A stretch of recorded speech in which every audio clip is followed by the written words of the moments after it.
అందరికీ కూడా యేసుక్రీస్తు నామములో నా హృదయపూర్వకమైన వందనాలు తెలియజేస్తూ అంతర్జాతీయ మహిళా దినోత్సవ శుభాకాంక్షలు మీ అందరికీ కూడా తెలియజేస్తూ, బయట ప్రపంచంలో మహిళా దినోత్సవం అనగానే చాలా మంది మాట్లాడుతూ మహిళలు ఇలా అలా అలా ఇలా అని చెప్తూ ఉంటారన్నమాట. ఈ రోజు మాత్రం అలాగే చెప్తూ మళ్ళా వచ్చే సంవత్సరం మహిళా దినోత్సవం వరకు మధ్యలో మళ్ళీ యథామామూలే. ఆడవారికి స్వేచ్ఛ స్వతంత్రము అనేది మాత్రము పూర్తిగా వచ్చిందని అంటారా? రాలేదు. అది పూర్తిగా మాత్రము రాలేదన్నమాట. అది వచ్చిన రోజునే నిజంగా మనము ఎలాంటి దినోత్సవాలు జరిపించుకోవచ్చు. కానీ మనకైతే మనం సేవించే దేవుడు ఈ పరిశుద్ధ గ్రంథము స్త్రీలకు ఇచ్చిన గొప్ప ఆధిక్యతను ఎంత అంటే అంత గొప్పగా ఉందండి. ఏ గ్రంథాల్లో కూడా స్త్రీలకి అంత ఆధిక్యత ఇచ్చారని నేను అనుకోవట్లేదు. నేను చాలా వరకు చదివి ఉన్నాను కాబట్టి ఈ పరిశుద్ధ గ్రంథంలో ఉన్న విధానాన్ని చూసి ఆయన సన్నిధానంలో నేర్చుకున్న స్త్రీలకి, గృహిణులకి, భార్యలుగా ఉన్న వారికి ఎంత ఆధిక్యత ఉందో మనం లేఖనాలు ధ్యానం చేసేటప్పుడు మనకు అర్థమవుతుంది అన్నమాట. ఈరోజు నేను అనేక రంగాల్లో స్త్రీలు ముందుకు వెళ్తున్నారు అని చెప్తూ ఉంటారు. అనేక రంగాల్లో ఉన్నారు. ఇదివరకైతే కొన్నిటికి పరిమితం అయ్యేవారు, మిగతా రంగాలన్నీ పురుషులు చూసుకునేవారని మనకందరికి తెలుసు అనమాట. కొన్ని రంగాలకి స్త్రీలకి పరిమితం ఉండదు కదా. కానీ నేనంటాను, అన్ని రంగాల్లో ఉన్నప్పటికీ ఆనందమే. కానీ ఇచ్చిన గృహ పరిపాలనలో ఎంతమంది భార్యలుగాను స్త్రీలుగాను సక్సెస్ అయ్యారు? ఆ ఇచ్చిన రంగంలో, ఇచ్చిన గృహ పరిపాలనలో ఎంతమంది దేవుడు నిర్ణయించిన ధర్మ విధుల్ని, కట్టడల్ని తెలుసుకొని కుటుంబాలను కట్టుకుంటూ ఆ పాలన దేవుడిచ్చిన పాలన, మనకి గృహ పరిపాలన ఇచ్చాడు కదా.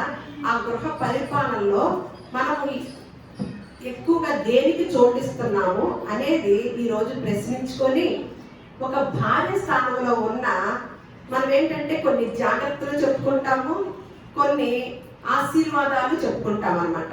ఒక స్త్రీగా ఉన్న ఆవిడ, ఒక భార్యగా ఉన్న ఆవిడ ఎలా తన కుటుంబాన్ని పతనం చేసుకుందో, అలాగే ఒక స్త్రీగా ఉండి ఒక భార్యగా ఉన్న ఒక స్త్రీ తన కుటుంబంలో ఎంత దీవెన తీసుకొచ్చిందో అనేది ఇది తెలుసుకొని ఉంటే మన జీవితంలో మనకి స్త్రీలమైన మనకి గొప్ప పాఠాలుగాను, మనకి మార్గాన్ని ముందుకు వెళ్ళటానికి ఈ కట్టడంతో మన కుటుంబాన్ని కట్టుకుంటూ మన తోటి సహోదరులు కూడా తెలియజేసే విధానాన్ని మనము అటువంటి జ్ఞానం కలిగి ఉండటానికి అవకాశం అయింది అన్నమాట. ఈ పరిశుద్ధ గ్రంథంలోని మాటలు ముందుగా తిమోతికి రాసిన పత్రిక, 1 తిమోతికి రాసిన పత్రిక 5వ అధ్యాయము 14వ వచనంలో మనం చదివినట్లయితే, యవ్వన స్త్రీలు వివాహము చేసుకొని పిల్లలను కని గృహ పరిపాలన జరిగించుచు నిందించుటకు విరోధికి అవకాశం ఇవ్వకుండా వలనని కోరుచున్నాను. చూడండి, మన ఒక స్త్రీ గురించి ఒక మాట ఏమనంటే, ముందుగా సామెతల గ్రంథం 14వ అధ్యాయంలో ఒక మాట ఉంటుందండి. ఆ మాట చదువుకొని మనం ఇక్కడికి వద్దాము. జ్ఞానవంతురాలు తన ఇల్లు కట్టును. ఇది క్రీస్తు పూర్వము రాసిన మాట అండి. క్రీస్తుకు పూర్వము రాసిన మాట. మనం చదువుకుందేమన్నా 1 తిమోతికి రాసిన పత్రికలో క్రీస్తు శకంలో జరుగుతున్న మాట అన్నమాట. క్రీస్తుకు పూర్వము జ్ఞానవంతురాలు ఒక జ్ఞాని అయిన సొలొమోను గారు రాస్తూ అనేక మంది ఆ రోజుల్లో స్త్రీలతో ఆ భార్యలు కలిగిన వ్యక్తిగా ఆ రోజుల్లో బహుభార్యత్వం ఉండేది కాబట్టి వాళ్ళని అంతమందిని చూసిన ఆయనగా మనకు ఒక జ్ఞానమైన మాట రాస్తున్నాడు అనమాట. ఎందుకంటే ఎవరైతే వాళ్ళని పరిశీలిస్తారో వాళ్ళే చెప్పగలుగుతారు అందులో ఉన్న బలహీనతలేంటో బలాలు ఏమిటో అనేది. అలాంటి జ్ఞానవంతుడైన సొలొమోను గారు క్రీస్తుకు పూర్వము సామెతల్లో 14వ అధ్యాయం 1వ వచనంలో జ్ఞానవంతురాలు తన ఇల్లు కట్టును, మూఢురాలు తన చేతులతో తన ఇల్లు ఓడబెరుకును అన్నది. మనమేమనుకుంటాము, మన ఇల్లు ఓడబెరకాలంటే ఎవరో వచ్చి ఓడబెరుగుతున్నారు, మనం కాదు కదా అని అంటాం. కానీ ఇక్కడ సత్యం ఏమని తెలియచేస్తుందంటే, మూఢురాలు తన చేతులతోనే తన ఇల్లుని ఎవరో ఓడబెరకరండి. ఎవరికి అవకాశం ఇస్తే అబ్బా, ఇక్కడ మనం క్రొత్త నిబంధనలో మాట చదువుకున్నాం. అందుకని ఏమనుంది, మీరు వివాహం చేసుకొని పిల్లలను కని గృహ పరిపాలన జరిగించుచు నిందించుటకు. మన గృహ పరిపాలనలో మనల్ని నిందలు వేయకోకుండా, నింద వేసేది ఎవరు? అపవాది అన్నమాట. నింద వేయకుండా అంటే గృహ పరిపాలన ఎలా జరిగించాలి? చక్కగా జరిగించాలన్నమాట. ఆ గృహ పరిపాలన జరిగించుచు విరోధికి అవకాశం ఇవ్వకుండా ఉండాలని దేవుని యొక్క సంకల్పం అన్నమాట. ఇక్కడ మూఢురాలు కూడా తన చేతులతోనే, ఎవ్వరు కూడా కుటుంబాన్ని పోల్చరండి. ఇప్పుడు తన చేతులతోనే కూల్చుకున్న ఒక మూఢురాల్ని మనం ఇవాళ చూస్తాం అన్నమాట. గృహ పరిపాలనలో అంటే ఒక పాలన ఇచ్చాడు అంటే ఆ పాలనలో ఒక రాజ్యాంగం ఉంటుంది అన్నమాట. కొన్ని హక్కులు, రాజ్యాంగం, ఒక చట్టము అనేది ఉంటుంది అన్నమాట.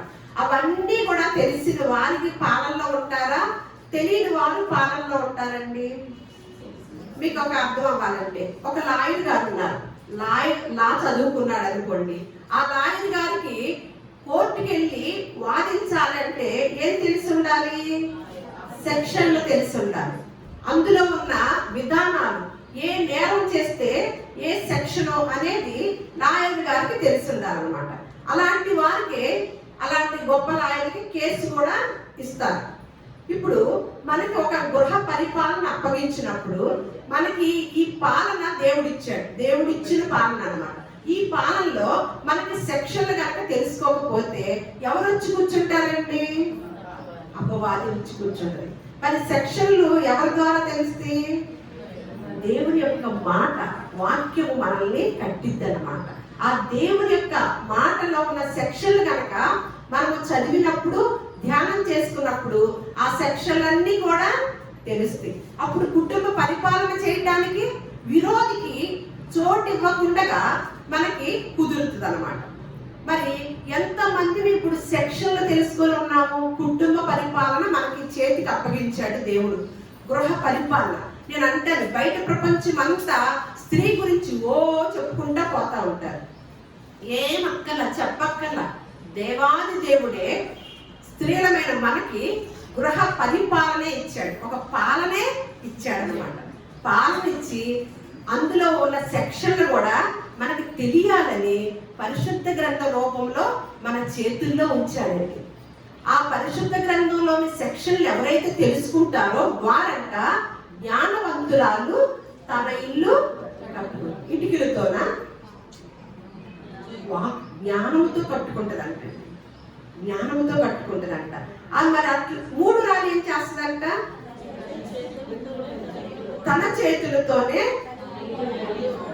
ఊడబెరుకుంటదంట. మరి అందుకని ఒక మాట ఉంటుందండి, ఒక చోటకు వచ్చాక ఒక మాట తెలుసుకొని మనము అసలు మూఢురాలు ఎవరో, అలాగే జ్ఞానవంతురాలు ఎవరో, ఇద్దరి గురించి క్షుణ్ణంగా క్లుప్తంగా నేర్చుకుందాం అనమాట. యోబు గ్రంథంలో 2వ అధ్యాయంలో ఒక మాట ఉంటుందండి. యోబు గ్రంథము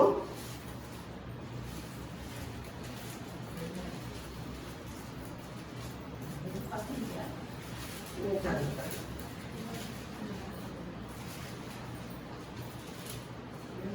యోబు గారికి దేవుడి నుంచి ఒక టెస్ట్ వచ్చింది. దాని నుంచి సాక్ష్యాలు చెప్పారు కదా, కష్టాలు వస్తాయి. ఎందుకు? కొంతమందికి సెక్షన్లు తెలుసు కాబట్టి మనకి కీడు వచ్చింది, కష్టాలు వస్తాయి, ఇబ్బందులు వస్తాయి, కానీ వాటిలో కూడా నిలబడాలి. అప్పుడు దేవుడు, ఆయన కనికరము, ఆయన కృప మనకి ఎప్పుడు తోడుగానే ఉంటది. మనము కష్టాలు వచ్చినప్పుడు కృంగిపోకూడదు, ఆలోచించకూడదు, టెన్షన్ పడకూడదు అని ఇప్పుడు దాకా కొంతమంది చెప్పి మనం మాట్లాడుకుని విన్నాం కదా. మరి ఇక్కడ యోబు గారి కుటుంబం ఎలాంటిదో మీకు మనకందరికీ తెలుసు. ఆయన ఎంత ధనవంతుడో, ఎంతమంది పనివారిని కలిగి ఉన్నాడో, ఎంతమంది పిల్లలు, ఆ విధానం అంతా తెలుసు. కాబట్టి దేవుని ఎంత భయభక్తులు కలిగి ఉన్నాడో మనకి యోబు గారి గురించి తెలుసు అన్నమాట. అలాంటి వ్యక్తిని, అలాంటి కుటుంబంలో ఒక్కసారి ఒక ప్రళయం లాగా వచ్చి పడింది అన్నమాట. కుటుంబం అంతా కూడా చిన్న భిన్నం అయిపోయింది. భార్య భర్త మాత్రమే మిగిలారన్నమాట. ఆ భార్య భర్త మిగిలిన సమయంలో ఆ భార్య భర్తల మధ్యన సంభాషణ ఒక్కసారి చూసి ఇంకొక స్త్రీ దగ్గరికి వెళదాం అన్నమాట. 2వ అధ్యాయము 8వ వచనము చూద్దాం. 8-9. అతడు యోబు గారు ఒళ్ళు గోక్కొనుటకై చిల్ల పెంకు తీసుకొని బూడిదలో కూర్చుండగా అతని భార్య వచ్చి, నీవు ఇంకను యథార్థతను వదలక ఉందువా, దేవుని దూషించి మరణము కమ్మనను. అంటే దేవుని ఎందుకు భయభక్తి కలిగిన వాడు యథార్థవంతుడిగా ఉంటూ వచ్చాడన్నమాట. అలాంటి ఉంటూ వచ్చిన వ్యక్తి కుటుంబంలో మామూలు కష్టం రాలేదండి. భూలోకంలో ఎవ్వరికి కూడా ఇలాంటి కష్టం రాదు అన్నమాట. ఒకేసారి కుటుంబంలో మొత్తం కూడా ఆస్తిపాస్తులతో సహా, బిడ్డలతో సహా, పనివారితో సహా, ఇక వాళ్ళిద్దరూ వాళ్ళకు ఆ యోబు గారికి వచ్చిన అనారోగ్యం తప్ప ఏమీ లేదు ఇక ఆ కుటుంబం. అలాంటి సమయంలో ఎక్కడ దేవుని మాటని ధిక్కరించకుండా దేవుని ధ్యానంలో ఉన్నాడు. ఎందుకంటే కుటుంబాల్లో ఉన్న సెక్షన్లు తెలిసిన వాడుగా యోబు గారు ఉన్నాడు అనమాట. కానీ కుటుంబం పరిపాలనలో, గృహ పరిపాలన భార్యకిచ్చి ఉండగా దేవుడు ఆ పరిపాలనలో జరిగించాల్సిన యోబు భార్య ఏమని అంటుందంటే, ఏంటి ఇన్ని కష్టాలు వచ్చినా ఒక్కసారి నువ్వు దేవుణ్ణి తిట్టడం లేదేంటి, దూషించటం లేదేంటి, ఒక్కసారి తిట్టేసేసి చావరాదు అంటుందన్నమాట. అప్పుడు యోబు గారు ఏం మాట్లాడతా అంటే, మూర్ఖురాలు ఎలా ఉంటుందో అనేది. మీరు ఇప్పుడు వరకు ఏం చేశారు? దేవుని యొక్క మాటల్ని మేము తీసుకొని మాకు వచ్చిన కష్టాల్లో మేము నిలబడ్డాము, మేము ఎక్కడ కూడా కృంగిపోలేదు, ఆ తర్వాత దేవుని కార్యాన్ని మేము చూసాము, ఇందులో ఓర్పు కావాలి, సహనం కావాలి అని చెప్పుకుంటూ వచ్చారు కదా. మరి యోబు గారు ఇవన్నీ కావాలంటే ఈ గృహ పరిపాలనలో ఉన్న చట్టము, విధులు, కట్టడలు, సెక్షన్లు తెలుసుకున్న వారు మాత్రమే ఇలా ఓర్పుగాను, ధైర్యంగాను, అలాగే దేవుని యందు విశ్వాసం కలిగి ఉంటారని మనం తెలుసుకున్నాం కదా. మరి యోబు భార్య ఏమంటుందండి అంటే, ఇలా మాట్లాడుతుందంటే ఇందులో ఉన్న సెక్షన్లు, పరిపాలనలో ఉన్న విధానాలు తనకి తెలియలేదన్నమాట. అందుకని ఏమంటుంది, నువ్వు ఒక్కసారి దూషించి దేవుణ్ణి చచ్చిపోరాదు అంటుంది. అందుకతడు ఆయన భర్త మాట్లాడు, మూర్ఖురాలు మాట్లాడినట్లు నీవు మాట్లాడుచున్నావు, మనము దేవుని వలన మేలు అనుభవించుదమా, కీడును మనము అనుభవింప తగదా. అంటే కీడు మేలు ఎవరి దగ్గర నుంచి వస్తాయండి? అవి మనం గుర్తించాలంటే ఏం తెలిసి ఉండాలి? సెక్షన్లు తెలిసి ఉండాలి. అర్థమైందా? ఏమంటున్నాడు ఇక్కడ యోబు గారు, ఇప్పుడు దాకా మేలు అనుభవించావు కదా, ఇంత ఆస్తిపరుడు ఇక్కడ మన దేశంలో లేడు కదా, మనమే కదా ఉంది, మన కుటుంబమే కదా, ఇందులో ఇప్పుడు దాకా మేలు అనుభవించావు కదా, ఏదో అకస్మాత్తుగా ఒక్కసారి దేవుడి నుంచి ఒక పరీక్ష వచ్చింది, అంతలోనే కంగారు పడిపోయి మూర్ఖురాలు మాట్లాడుతున్నట్లు మాట్లాడుతున్నావేంటి అని చెప్తున్నాడు అన్నమాట. ఈవిడ ఎలా ఉంటే ఒక మూర్ఖురాలు ఉందండి. భార్య స్థానంలో గృహ పరిపాలన కాకుండా ఆవిడికి ఇంకొక పాలన కూడా ఇచ్చాడు, ఒక రాణి స్థానాన్ని కూడా ఇచ్చాడు. ఆ స్త్రీ ఏం చేస్తుందో, ఏం చేసిందో మనం కూడా భర్తలకు సలహా ఇస్తూ ఉంటాం కదా, భర్తలకి సలహా ఇస్తూ ఉంటాము.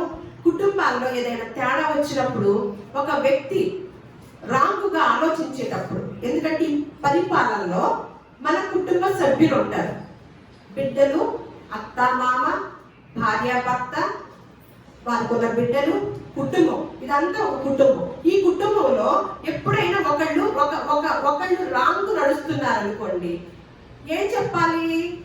పరిపాలన ఎవరిది? స్త్రీ. మనకి ఇప్పుడు చదువుకున్నాం కదా, యవ్వన స్త్రీలు వివాహం చేసుకొని పిల్లలు కని, యవ్వన కాలంలోనా 40 ఏళ్ళ కాలం, ప్రతి ప్రతి దాన్ని రాసి ఉంచాడండి దేవుడు.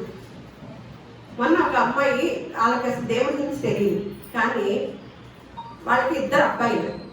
మనం వరకట్నం అనే వీడియో తీశారు కదా, తనకి పంపించారు. 2 అబ్బాయిలే పాపం. వాళ్ళకి అసలు పరిశుద్ధ గ్రంథం కాదు, అసలు ఏమీ తెలియదు. నేనంటే అభిమానం, అంతే. అభిమానంతో పంపించారు. ఆవిడ నేను ఇప్పుడు రెడీ అవుతుంటే ఈరోజు అక్క అని ఫోన్ చేసి, వరకట్నం వీడియో విన్నానక్క, ఏంటక్క అలా చెప్పావు, ఎంత బాగుందక్క అంటారు. నువ్వు అబ్బాయిని తల్లివి కదా, ఏం కోపం రాలేదా అన్న. లేదక్క సచ్చిమే భలే చెప్పావు, ఏంటక్క ఎక్కడన్నా పిహెచ్డి చేసావక్క. పిహెచ్డి కాదు, జ్ఞానం కలిగి ఉండటానికి దైవిక జ్ఞానం కలిగి ఉంటే మనం ఏదైనా మనకేంటి ఆ జ్ఞానవంతురాలుగా మనకు దేవుడు అవకాశం ఇచ్చి గృహ పరిపాలన ఇచ్చినప్పుడు ఇందులో సెక్షన్లు తెలిసినప్పుడు మాట్లాడతాం. ఈ సెక్షన్లో ఈ విధానం ఉంది, ఈ చట్టం ఇది, ఈ విధానంలో వెళ్ళాలి. క్రైస్తవ లోకం కానీ అలా వెళ్ళట్లేదు, అంటే వాళ్ళకి సెక్షన్లు తెలియదు. ఇదమ్మా పరిశుద్ధ గ్రంథం, అంత గొప్ప గ్రంథం అమ్మా అని చెప్పానమాట. మొత్తానికి ఏదో మాట్లాడుకోవడం అయిపోయింది. మరి ఇట్లా ఉన్నప్పుడు మరి మనకి గృహ పరిపాలన ఇచ్చినప్పుడు ఆ గృహ పరిపాలనలో మనం ఏం చేయాలండి? ఒక మనిషి రాంగ్కి వెళ్ళిపోయాడు. రాంగ్కి వెళ్ళినప్పుడు మనం ఏం చేయాలి? దాన్ని ఏం చెప్పాలి? మొదటి రాజుల గ్రంథం తీసుకొని ఉంచుకోండి, 21వ అధ్యాయం. మొదటి రాజుల గ్రంథము 21వ అధ్యాయము తీసుకొని ఉంచినట్లయితే మనము కొన్ని విషయాలు ఇందులో ఫస్ట్ వచనం చదివి కొంత మీకు నేను వివరిస్తానన్నమాట. యెజ్రెయేలులో షోమురోను రాజైన ఆహాబు నగరును ఆనుకొని యెజ్రెయేలు వాడైన నాబోతునకు ఒక ద్రాక్ష తోట కలిగి ఉండగా ఆహాబు నాబోతును పిలిపించి, నీ ద్రాక్ష తోట నా నగరును ఆనుకొని ఉన్నది కనుక అది నాకు కూర తోటకు ఇమ్ము అని దానికి ప్రతిగా దానికంటే మంచి ద్రాక్ష తోట నీకు ఇచ్చెను, లేదా నీకు అనుకూలమైన ఎడల దానిని క్రయమునకు ఇమ్మని అడిగెను. అందుకు నాబోతు, నా పిత్రార్జితమును నీకిచ్చుటకు నాకు ఎంత మాత్రమును వల్లపడదని చెప్పగా, నా పిత్రార్జితమును నీకియ్యనని యెజ్రెయేలుడైన నాబోతు తనతో చెప్పిన దానిని బట్టి ఆహాబు మూతి ముడుచుకొనిన వాడే కోపముతో తన నగరులకు పోయి మంచము మీద పరుండి ఎవరితోనూ మాట్లాడకయు భోజనము చేయకయు ఉండెను. మీకు అర్థమవుతుందా? క్రీస్తుకు పూర్వము 9వ శతాబ్దంలో జరిగిన సంఘటన అన్నమాట. ప్రతిదీ కూడా ఇక్కడ కాలము, రాజ్యాల పేర్లు, ఆ రాజ్యాన్ని పరిపాలించే రాజుల పేర్లు రాసి ఉన్నాయి. అంటే అవి చరిత్రలో జరిగిన సంఘటనలండి. పరిశుద్ధ గ్రంథానికి ఇంత శక్తి, ఇంత ఆయుష్, ఇంత మంది నమ్ముకోవటానికి కారణం ఏంటంటే ఇది చరిత్రలో జరిగిన సంఘటనలు మాత్రమే రాసిన గ్రంథము. అది కూడా ఎవరితో రాయించారంటే దేవుడు పరిశుద్ధాత్మ దేవుని ప్రేరేపణతో కొంతమంది ప్రవక్తల చేత రాయించిన గ్రంథం అన్నమాట. ఇక్కడ ఆహాబు గారు రాజుగారై ఉండి పక్కన ఒక తోటను చూశాడంట, ద్రాక్ష తోటని. వారి పొలానికి పక్కనే ఆనుకొని ఉందంట. పక్కనే ఆనుకొని ఉంటే దాని మీద కోరిక కలగాలండి. రాజుగారు కదా, ఎవరో ఒక చిన్న కుటుంబంలో ఒక చిన్న కొంత స్థలంలో ఉన్న పొలాన్ని, ద్రాక్ష తోటని ఆక్రమించుకోవాలనుకోవటము, లేకపోతే అడగటం, అంటే దాని మీద మనసు వెళ్ళటం అనేది అది అంత పెద్ద ఇదిగా అనిపిస్తుందండి. అంత ఇదిగా అనిపిస్తుందా? కాదు కదా. రాజుగారికి పదవి లేదు, కానీ ఆ చిన్న కుటుంబంలో ఒక ఆయనకున్న ఒక చిన్న తోట మీద మనసు వెళ్ళింది. వెళ్ళగానే తను ఒక ఆలోచన చేసి ఆయన తోట యజమాని గారిని పిలిపించి, ఇది నా తోటకి పక్కనే ఉంది కాబట్టి నీ తోటలో కూర మొక్కలు వేసుకుంటాను, నువ్వు నాకు అమ్ముతావా, లేకపోతే నాకు ఇస్తావా, లేదంటే అమ్ముతావా అన్నాడు. అన్నప్పుడు ఆయన ఏమంటున్నాడు, ఇది నా పిత్రార్జితము, ఇది నాకు అమ్మటము కుదరదు అన్నాడు. పిత్రార్జితము నేను అమ్మకూడదు అంటే ఆ రోజుల్లో ఉన్న సెక్షన్ తెలియాలన్నమాట. ఆ రోజుల్లో ఉన్న సెక్షన్ ఏంటంటే, కొంత యూదుల యొక్క విధానం ఏంటంటే వారు పిత్రార్జితముగా ఇచ్చిన స్వాస్థ్యాన్ని శాశ్వతంగా అమ్మకం జరగకూడదు. ఇది సెక్షన్. అర్థమైందా? పరిశుద్ధ గ్రంథంలో ఉన్న సెక్షన్లు అన్నమాట.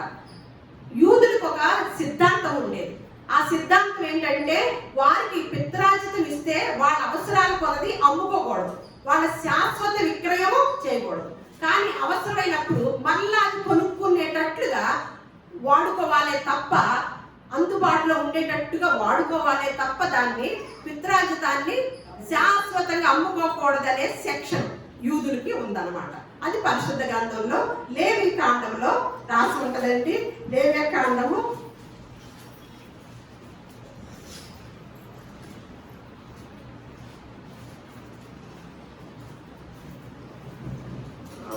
27వ అధ్యాయము 23-24 చూడండి, తర్వాత చూసుకోండి అని చెప్పటం ద్వారా తనేమన్నాడంటే, తను అదే కదా చెప్పాడు, నా పిత్రాజితమును నీకిచ్చుటకు నాకెంత మాత్రము వల్ల పడదని చెప్పగా, ఇంకా దానికి వల్ల పడదన్నాడు కదండి. అడగటంలో తప్పు అడగచ్చా? దాని మీద మనసు నుంచి తీసేసేయాలా, తీసుకోవాలా, ఉంచుకోవాలా? తీసేయలేదు. దాని మీదే మోజుపడిపోయి ఇంటికి వెళ్ళంట రాజుగారండి, రాజుగారైతే రాణిగారైతే సెక్షన్ తెలియపోతే ఎవరైనా ఒకటే అన్నమాట. వెళ్ళి బొంగ మూతి పెట్టుకొని అన్నం తినకుండా అలిగి కూర్చున్నాడంటండి. కుటుంబ పరిపాలనలో, గృహ పరిపాలనలో ఒక వ్యక్తికి వచ్చిన విధానం. పరిపాలన ఎవరికి ఇచ్చారండి? ఇంటి భార్యకి. అర్థమైందా? ఆ గృహ పరిపాలనలో ఒక వ్యక్తికి, కుటుంబ యజమానికి తేడా వచ్చింది. ఎక్కడ? బుద్ధిలో. దేవుడు ఏం చెప్పాడు నిర్గమాకాండంలో? నీ పొరుగు వానిది ఏది కూడా ఆశించకూడదు. అందులో గాడిదైనా, భార్య అయినా, స్థలమైనా, ఇల్లైనా, దేని టోటల్ గా దేనిని ఆశించకూడదు. సెక్షన్ అన్నమాట. ఆ సెక్షన్ ఎవరికి తెలిసింది?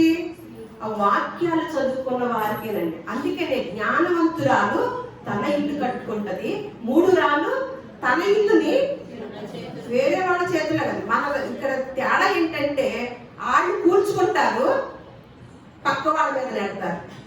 మీకు అర్థమైందా? కుటుంబాలు ఏమన్నా వాళ్ళు కూల్చుకుంటారు.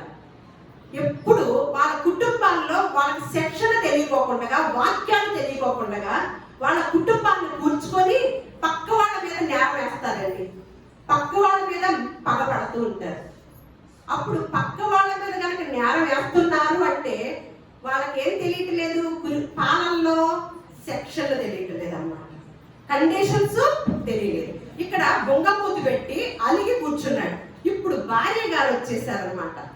గృహ పరిపాలన ఇచ్చిన భార్య గారు వచ్చి, అంతటా అతని భార్య అయిన యెజబెలు వచ్చి, భార్యలుగా మనము కుటుంబంలో ఎటువంటి సలహాలు ఇస్తున్నాము? ఒక స్త్రీగా ఈ మహిళా దినోత్సవం సందర్భంగా సంవత్సరానికి ఒకసారి మన గొప్పతనాన్ని చెప్పుకోవడం కాదండి. మన గొప్పతనం మన దగ్గర ఎప్పుడూ ఉంటానే ఉంటుంది. ఎందుకంటే మన దేవుడు అటువంటి గొప్పతనాన్ని ఇచ్చి, వాళ్ళందరూ బయట ప్రపంచంలో ఇవ్వలేని వాళ్ళు కూడా, ఇవ్వలేనిది కూడా దేవుడు మనకి ఇచ్చి చూపించాడు. కాబట్టి మనం ఆ గొప్పలేం చెప్పుకోవాల్సిన అవసరం లేదు. మనం పాలించే విధానంలోనే మన గొప్పతనము తెలుస్తూ ఉంటుంది అన్నమాట.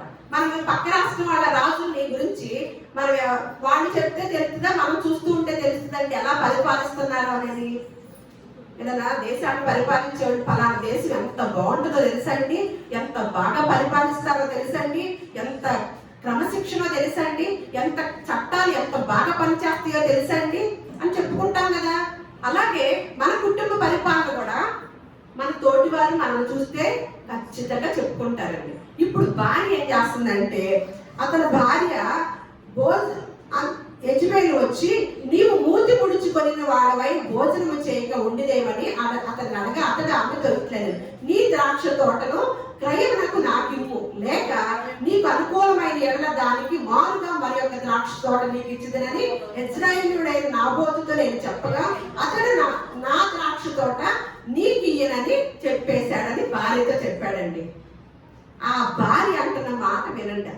అందుకు అతని భార్య అయిన యెజబెలు, ఇశ్రాయేలులో నీవు ఇప్పుడు రాజ్య పరిపాలన చేయట్లేదా? నువ్వు రాజు కదా, నువ్వేది చెప్తే అది చెయ్యాలే. వాళ్ళు ఎలా ఎక్కేస్తుందో చూడండి.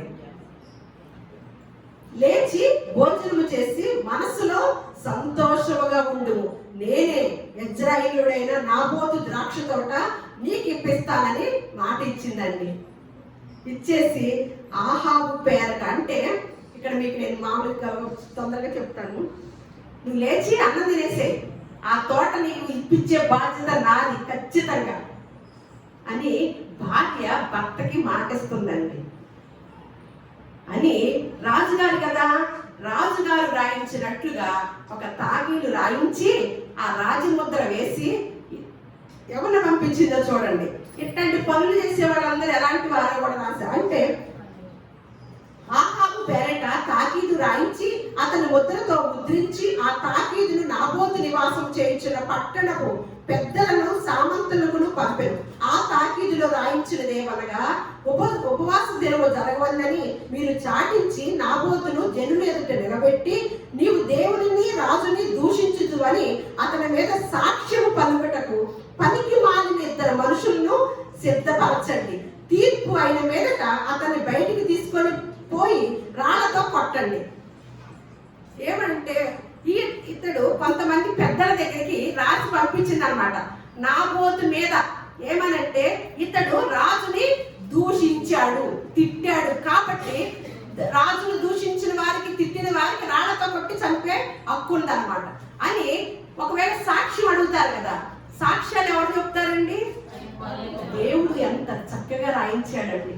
కొంతమంది ఇళ్ళం లేదని జరిగిన వాటికి సాక్ష్యాలు వస్తారండి. వాళ్ళని చూసినప్పుడని మాట గుర్తు తెచ్చుకోండి, ఫలానా మాట అన్నారు మీ గురించి తెలుసా అని సాక్ష్యంతో చెప్తారు. వాళ్ళు ఎలాంటి వాళ్ళండి? ఇప్పుడు ఇక్కడ కూడా ఎవరిని పంపించింది? యెజబెల్ గారు. మరి తప్పు మాటది, తప్పు మాటకి సాక్ష్యం కావాలి కదా. అది వాళ్ళు చేసేదే తప్పు, భార్యాభర్తలు చేసిందే తప్పు. మళ్ళా ఒక అసలు ఇతరులను ఆశించడమే ఒక తప్పు. ఆ ఇతరులను ఆశించిన దాన్ని నీకు ఇస్తాను అనటం ఒక తప్పు. నీకు మాట ఇస్తున్నాను, నీకు ఎట్టనే నీకు ఆ ద్రాక్ష తోట ఇస్తానంటూ ఒక తప్పు. మళ్ళా ఆ ద్రాక్ష తోటని స్వాధీనం చేసుకోవటానికి ఆ వ్యక్తిని చంపటానికి ప్రయత్నించటము ఒక తప్పు. చూడండి, ఒకటి ఆశించితే ఎన్ని రకాల తప్పు. దేవునికి విరుద్ధమైన ఆశ కనుక మనలో ఉంటే ఎంత దూరం తీసుకెళ్తుందో కుటుంబాలని. గృహ పరిపాలన ఇచ్చిన దేవుడిచ్చిన ఆధిక్యతను, ఆ పరిపాలన ఎలా పరిపాలిస్తున్నామో, పరిపాలన బాగా ఉండాలంటే వాక్యాలు బాగా చదవాలని మనకి పరిశుద్ధ గ్రంథం చెప్తే ఎంతమందిని దేవుడికి సమయాన్ని ఇస్తున్నామండి? ఎంతమందిని మనము ఈ గ్రంథాన్ని ప్రత్యేకంగా పెట్టుకొని ఈ వాక్యాలను తెలుసుకుంటూ ఈ కట్టడలను నేర్చుకుంటూ మన కుటుంబాన్ని కట్టుకోవడానికి ప్రయత్నిస్తున్నామండి? 2 పనికి వాళ్ళని సాక్షులుగా పెట్టిందంటండి. ఏం డబ్బులు ఇచ్చి పెట్టిందో ఎంత చక్కగా రాయించారో చూడండి. ఏమంటుంది? 2 మనుషులను సిద్ధపరచుడి. ఎవరిని? సాక్ష్యం పలుకుటకు పనికి మాలిన 2 మనుషులను సిద్ధపరచండి. తీర్పు అయిన మీదట, ఎప్పుడైతే తీర్పు అయిందో రెడీగా ఉన్నారంట. ఏం చేయటానికి? రాళ్ళు వేసి చంపటానికి అంటండి. అప్పుడు పనికి మాలిన 13కి వచ్చేయండి. అప్పుడు పనికి మాలిన 2 మనుషులు సమాజంలో ప్రవేశించి అతని ఎదుట కూర్చుండి నాబోతు దేవునిని రాజును దూషించినని జనుల సమక్షమున నాబోతు మీద సాక్ష్యం పలుకుగా వారు పట్టణము బయటికి అతనిని తీసుకొని పోయి రాళ్లతో చావకొట్టిరి. నాబోతు రాతి దెబ్బల చేత మరణమాయనని వారి యెజబెలుకు వర్తమానము పంపగా నాబోతు రాతి దెబ్బల చేత మరణమాయనని యెజబెలు విని, నాబోతు సజీవుడు కాదు, అతడు చనిపోయిన గనక నీవు లేచి ఇజ్రాయేలుడైన నాబోతు క్రయమునకు నీకు ఇయ్యనొల్లకపోయిన అతని ద్రాక్ష తోటను స్వాధీనపరచుకొనమని ఆహాబుతో చెప్పారు. నాబోతు చనిపోయినని ఆహాబు విని లేచి ఇజ్రాయేలుడైన నాబోతు ద్రాక్ష తోటను స్వాధీనపరచుకున్నాడండి. ఎంత కుట్రలో చూడండి, ఎంత కుట్రలో చూడండి, ఎంత చేస్తున్నారో చూడండి. అంటే ఒక సామాన్యుడికి ఉన్న ద్రాక్ష తోటని ఒక రాజు స్థానంలో, ఒక రాణి స్థానంలో నీకు ఇంటి గృహ పరిపాలనే కాకుండా రాజ్య పరిపాలనగా కూడా ఇచ్చి రాజమాతగా దేవుడు నీకు అవకాశం ఇస్తే ఏం చేస్తుందండి? ఒక్క భార్య భర్తని ఇంట్లో కూర్చోబెట్టి పెట్టేసి ఎంత కథ నడిపించిందో చూడండి. ఉన్నారా అలాంటి భార్యలు? ఉన్నారు. ఎప్పుడు? క్రీస్తు పూర్వం కూడా ఉన్నారు. భార్య భర్తని ఇంట్లో కూర్చోబెట్టి ఒక ఏమీ ఎరగని ఒక వ్యక్తిని అన్యాయంగా చంపటానికి, నేను ఇది ధ్యానం చేస్తుంటేనండి భలే ఆశ్చర్యం వేస్తుందండి. ఆశ్చర్యము భయం వేస్తుందండి. యెజబెల్ ఎవరో తెలుసా అండి? దేవుణ్ణి ఎరగని ప్రజలో నుంచి వచ్చిందండి. మనకి దేవుడు ఒక మాట రాయించాడండి, స్త్రీలారా మీ భర్తలకు లోబడి ఉండండి. ఇది భార్య ధర్మం.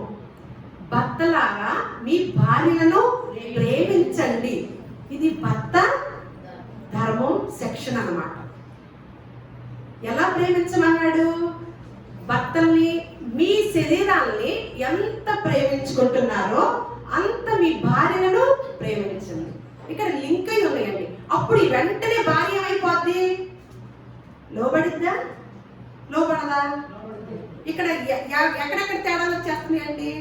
భర్తల్లో తేడా వస్తుంది, భార్యల్లో తేడా వస్తుంది. ఎప్పుడైతే భార్య భర్తకు లోబడదో వాక్యానికి కూడా లోబడదండి. అదండి ఖచ్చితమైన మాట. దేవుడికి కూడా లోబడదు, నటిస్తుంది అన్నమాట. లోబడినట్లుగా నటిస్తుంది. ఎందుకంటే దేవుని ధర్మము, దేవుని చట్టము అదేనండి. స్త్రీకి ఇచ్చిన భాగ్యము, భర్తకి ఇచ్చిన విధానము అదేనమాట. ఒక భార్య నుండి సున్నితమైన మనసు కలిగి, భార్య అనేది ఎట్లా ఉండాలని దేవుడు వివరించాడండి. కనికరము, ప్రేమ, కరుణ, కటాక్షము, టోటల్గా స్వస్థ బుద్ధి కలిగి ఉండాలి. అంటే ఎక్కడ అనారోగ్యం అనేది ఉండకూడదు లోపల మన బుద్ధుల్లో. స్వస్థ బుద్ధి అంటే దేనికి? మన బుద్ధికి స్వస్థత. అర్థమైందా? మనకేం స్వస్థతల కోసం వెళ్తాము? బుద్ధి స్వస్థతకి ఎప్పుడు దేవుని సన్నిధికి వెళ్ళాం. మన ఇంట్లో ఏదైనా అవసరం ఉంటే ఆ స్వస్థత కోసము, ఏదన్నా పొందుకోవాలంటే వాటి కోసం వెళ్తాం. అందుకనే మనము ఎంతో మంది స్త్రీలు కుటుంబాన్ని తన చేతులతోనే వారు ఓడబెట్టుకుంటున్నారు. ఇదే ఈ సెక్షన్లే కారణాలండి. ఈ పాలనలో ఈ విధానాన్ని తెలియకపోవడమేనండి. టోటల్గా స్వస్థ బుద్ధి కలిగి ఉండాలి స్త్రీ.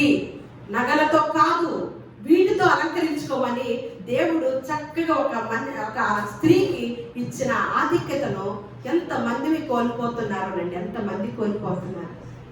ఆ బుద్ధి లేదు కాబట్టి ఒక అన్యాయంగా ఒక వ్యక్తిని హత్య చేసి భర్తనింట్లో కూర్చోబెట్టి పనికిమాలి వాళ్ళ సాక్ష్యాలు పెట్టి హత్య చేపిస్తే కుటుంబాన్ని ఎలా కూల్చుకుందో ఒకసారి చూద్దాం. అప్పుడు వెంటనే దేవుడు చూస్తా ఊరుకుంటాడండి.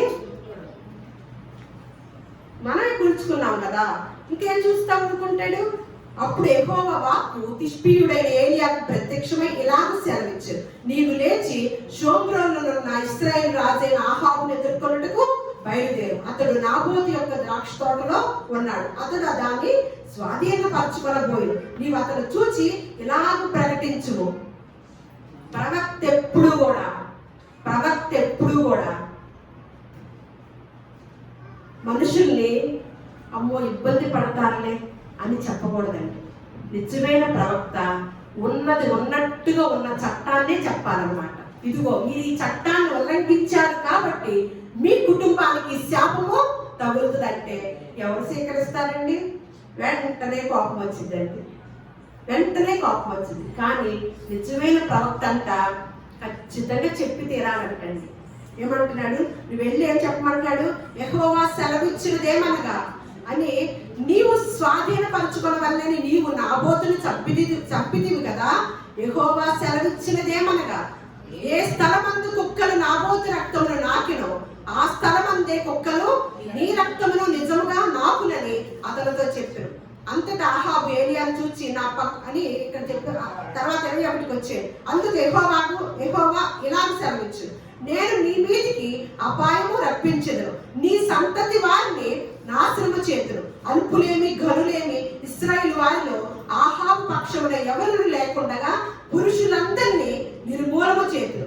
ఇశ్రాయేలు వారు పాపము చేయుటకు నీవు కారకుడవై నాకు కోపము పుట్టించుదు గనుక నేబాతు కుమారుడైన యెరోబాము కుటుంబమునకు ఆసియా కుమారుడైన బహిష్యా కుటుంబమునకును నేను చేసినట్లు నీ కుటుంబానికి కూడా యెహోవా సెలవిచ్చుచున్నాడు అని 23. మరి యెజబెలు గురించి మళ్ళా భర్త చెప్పేశాడు కదా, మళ్ళా భార్యకి కూడా చెప్తున్నాడు అన్నమాట సూత్రాలు. ఏమని? మరి యెజబెలు గురించి యెహోవా సెలవిచ్చున్నది ఏమనగా, ఇశ్రాయేలు ప్రాకారము వద్ద కుక్కలు యెజబెలు తిరివేయు, పట్టణమందు చచ్చు ఆహాబు సంబంధికులను కుక్కలు తిరివేయు, బయట భూములలో చచ్చు వారిని ఆకాశ పక్షులు తిరివేయు అని చెప్పారు.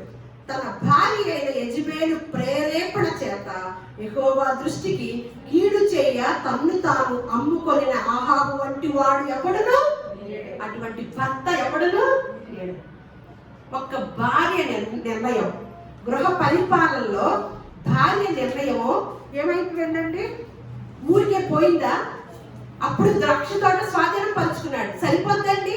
మనం తప్పు చేసి సంతోషంగా ఉండటానికి కుదిరిద్దా? దేవుడు చూస్తాడు కదా. మరి ఎవరి ద్వారా పతనమైంది ఆ కుటుంబము? భార్య. మూతి ముడిచి కూర్చున్నప్పుడు గృహ పరిపాలనలో చట్టము తెలిసిన భార్య ఏమని చెప్పాలి? ఏమండి, మన ధర్మశాస్త్రంలో ఏం రాయించిందండి? మన పొరుగు వానిది ఏది కూడా మనం ఆశించకూడదని ఉంది కదండి. యూదులకు ఒక సిద్ధాంతం ఉంది కదండి ధర్మశాస్త్రంలో, అందుకని తను నాబోతు కట్టుబడి ఉన్నాడండి అని లేఖనాలు చెప్పేదన్నమాట. మన కుటుంబాల్లో తప్పిదాలు జరిగేటప్పుడు మనమే లేఖనాలు చెప్తున్నామండి. మనకు వస్తేనే కదా, మనం రాలేదు, అందుకనే జరిగిపోతా ఉన్నాయి. ఇప్పుడు జరిగిపోతానే ఉన్నాయి, కానీ మన కుటుంబాన్ని ఎక్కడికి తీసుకెళ్తున్నామండి? ఏదైతే, అందుకనే దేవుడు రాయించింది, మీరు ఏది విత్తుతారో దాన్నే కోస్తారు. ఇక్కడ విత్తారు భార్య భర్తలు, కుటుంబం మొత్తానికి. మళ్ళా నాబోతుని ఎలాగైతే చంపారో, నాబోతుకి ఎలాగైతే కుక్కలు వచ్చి రక్తం తాగాయో అదే జరిగిందండి భార్య భర్తలు ఇద్దరికి కూడా. భర్త చచ్చిపోయాడు, భార్య ఏం చేసిందో తెలిసి తర్వాత అధ్యాయం చదువుకోండి, 2వ రాజుల్లో చదువుకోండి. భార్య ఏం చేసిందంటే, భార్యని చంపపోతానికి వస్తే నన్ను గుర్తు పట్టకోకుండా ఉంటారని వేషం వేసుకుందండి, మేకప్ వేసుకుందండి. వేషం వేస్తే హృదయ రహస్యాలు తెలిసిన దేవుడు వేషం వేసుకుంటే సరిపోద్దండి. వేషధారణ అనేది దేవుడికి ఇష్టం ఉండదండి. యెజబెలు ఏం చేసిందో, చంపేయటానికి వస్తుంటే యెజబెలు ఆకారాన్ని కనిపించకుండా బాగా అంతా రాసేసుకొని ముఖానికి కూర్చుంది. దేవుడు నిర్ణయించింది తప్పిపోద్దండి. అది దీవెనైనా ఆశీర్వాదమైనా ఎప్పుడు తప్పిపోదండి. మన కుటుంబాన్ని దీవించే వారుగా ఉన్న ఈ పరిపాలనలో దీవించడానికి దేవుడికి అవకాశం ఇస్తున్నామా, శాపానికి పాత్రులు అవటానికి అవకాశం ఇస్తున్నామా అనేది గృహ పరిపాలన చేస్తున్న స్త్రీ అయిన భార్య అయిన ఆవిడ చేతుల్లోనే ఉంది. అలా ఇద్దరు భార్య భర్తలు ఇద్దరు చచ్చిపోయారు. తర్వాత వారి కుమారుల జీవితంలో కూడా అది నెరవేరిందంటే. భార్య మహిళా దినోత్సవం సందర్భంగా మరి మనం ఏమి తెలుసుకుంటున్నాము, ఏమి చేస్తున్నాము అనేది ఒక ఇంత ఆలోచన చేస్తే, ఒక్క స్త్రీ అండి చిన్న మాట చెప్పేసి మనము ఎంత గొప్ప స్త్రీ అంటే ఆవిడ పేరు కూడా లేదన్నమాట. 1 సమూయేలు గ్రంథం 2వ అధ్యాయం ఒక్కసారి కనుక చూసినట్లయితే, 1 సమూయేలు గ్రంథం, ఏలీ కుమారులు ఎవరు? ఇందులో ఏలీ కుమారుల గురించి ఉంటదండి.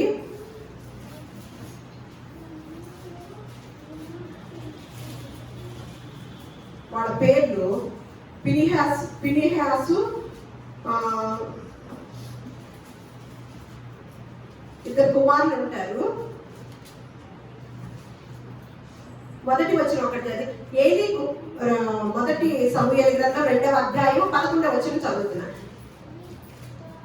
12వ వచనం ఏలీ కుమారులు యెహోవాను ఎరుగున వారే మిక్కిలి దుర్మార్గులై ఉండిరి. చూడండి, అంటే ఏలీ అన్న ఆయన ఒక దేవుడి సేవ చేసే ఆయన అన్నమాట. దేవుని సేవ చేసే వాళ్ళ యొక్క కుమారులంట దేవుణ్ణి ఎరగలేదంటండి. ఇప్పుడు పాస్టర్ గారి పిల్లలు దేవుణ్ణి ఎరగలేదంటే ఎలా ఉంటది? బాబోయ్ అనిపించిందా? ఇదేంటండి తెల్లారు వేస్తే మీరు దేవుని సేవ చేస్తావు, మీ పిల్లలు ఎందుకని దేవుడే తెలియదు అంటున్నారంటే ఇప్పుడు అదే పరిస్థితి. అలాంటి వారంట వాళ్ళు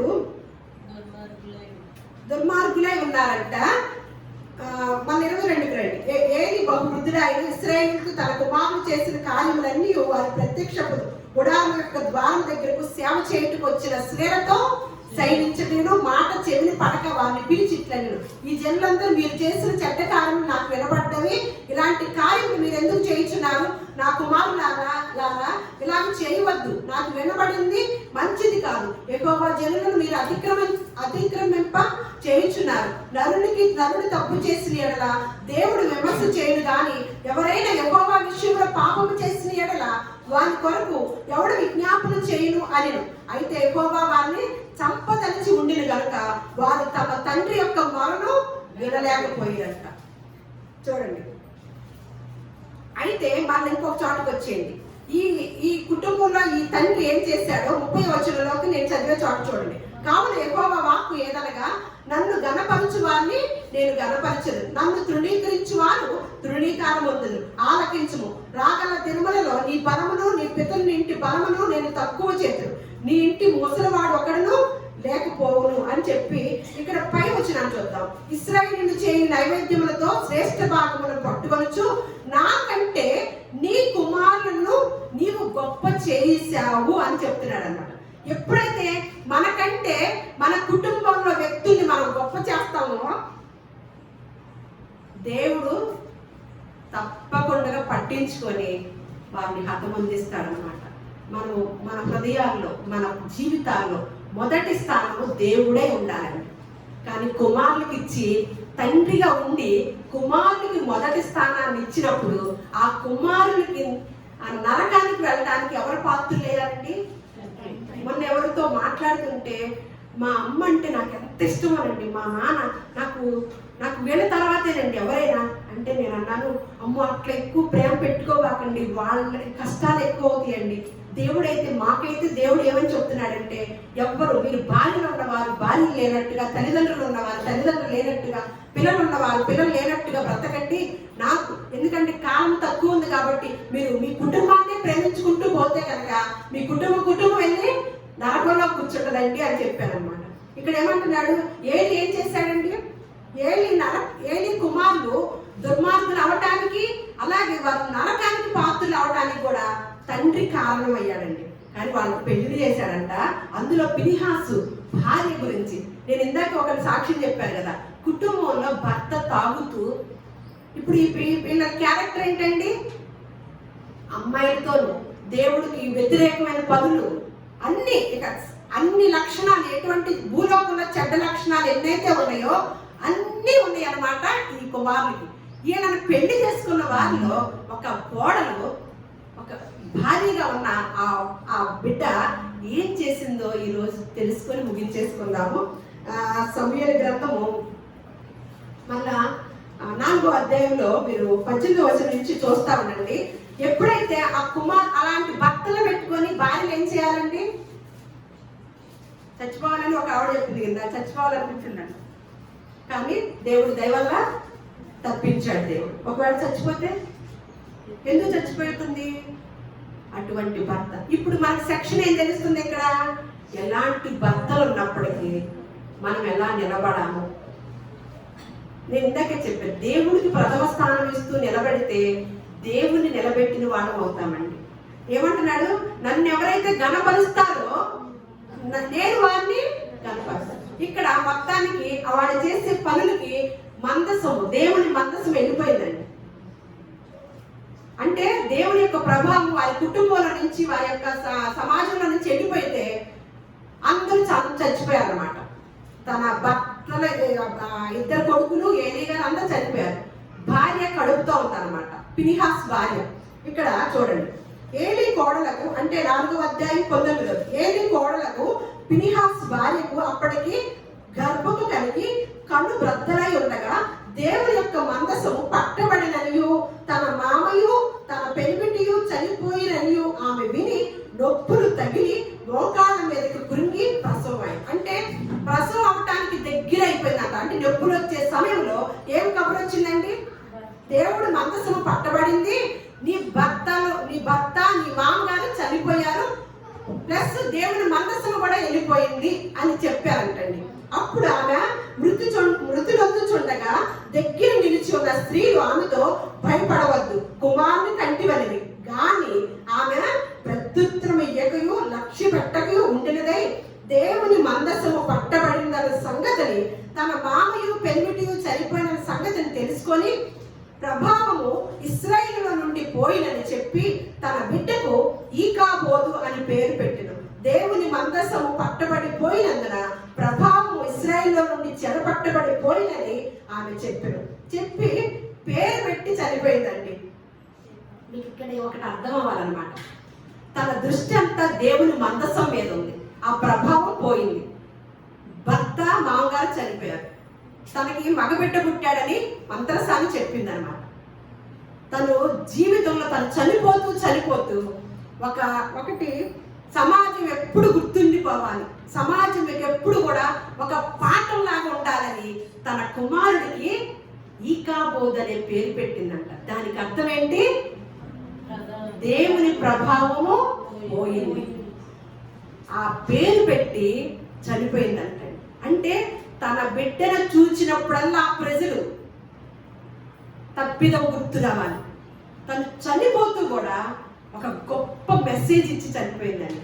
ఆ తెలివి ఏంటండి? తన బిడ్డకు పెట్టాల్సిన పేరు ఆ తెలివి ఎలా వచ్చిందండి? చచ్చిపోతూ అవసాన చనిపోయే దశలో ఉండి తన బిడ్డకు ఆ పేరు పెట్టాలని ఎంత జ్ఞానంగా ఆలోచించిందో తెలుసా అండి?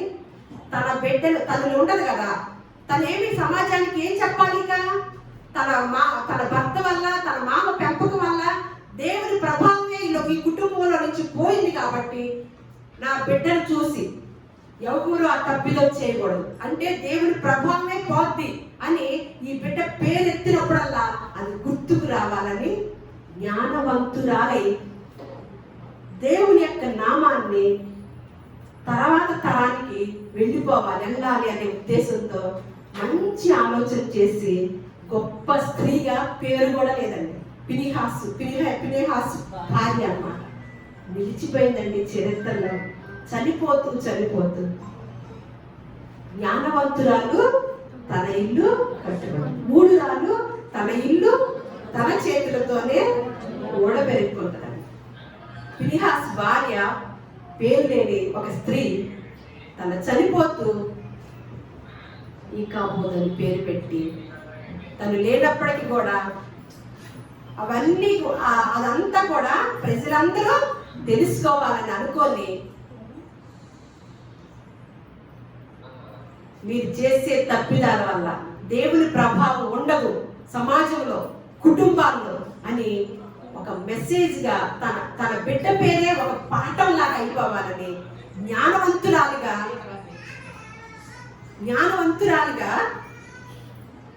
నడిచిందండి. ఎందులో ఉందామండి మనము? గృహ పరిపాలన ఇచ్చాడు దేవుడు ఖచ్చితంగా. ఈ పాలనలో ఇందులో ఉన్న సెక్షన్లు కనుక తెలియకపోతే ఆ పాలన నుంచి మనల్ని తప్పిస్తారండి. ఈ గృహ పరిపాలనలో ఎవ్వరు తప్పుగా ఆలోచిస్తున్నా ఖండించాలి ఖచ్చితంగా. ఎవరు ఖండిస్తారండి? వాక్యము తెలిసిన వారు. నిందించడానికి విరోధికి అవకాశం ఇవ్వకుండా ఉన్న స్త్రీ ధన్యురాలండి, ధన్యురాలు. అటువంటి ఆధిక్యతను స్త్రీలమైన మనకిచ్చి ఆ పాలనలో మీరు పాలించి గొప్పవారుగా నిలిచిపోండి చరిత్రలో అని దేవుడిచ్చిన అవకాశాన్ని మనం అందిపుచ్చుకొని మన కుటుంబాలను కట్టుకుంటూ మరంతగా సమాజానికి కుటుంబాలకి దీవెన తెచ్చే స్త్రీలముగా దేవుడు మనందరినీ కూడా ఆశీర్వదించునుగాక.